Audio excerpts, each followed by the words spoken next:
Dahil sa maulang panahon, pahirapan ang pagsakay ng ilang pasahero sa Commonwealth Avenue sa Quezon City. Sa gitna ng pagulan, patuloy ang paghihintay ng masasakyan ng mga pasahero.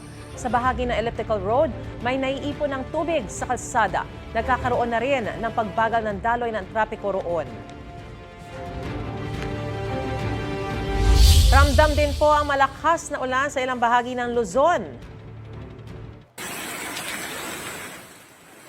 Malakas na ulan at baha ang naranasan sa Northern Camalaniogan National High School sa Calamaniogan, Cagayan.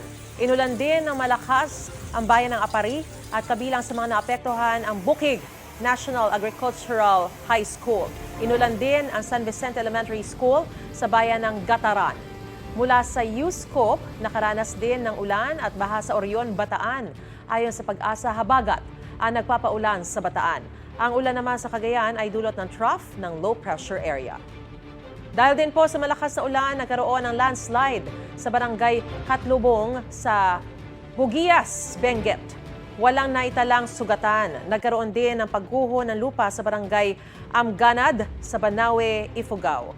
Dahil sa malakas na ulan, nagsagawa na ng clearing operations. Nakataas sa blue alert status ang Office of the Civil Defense Cordillera dahil sa masamang panahon.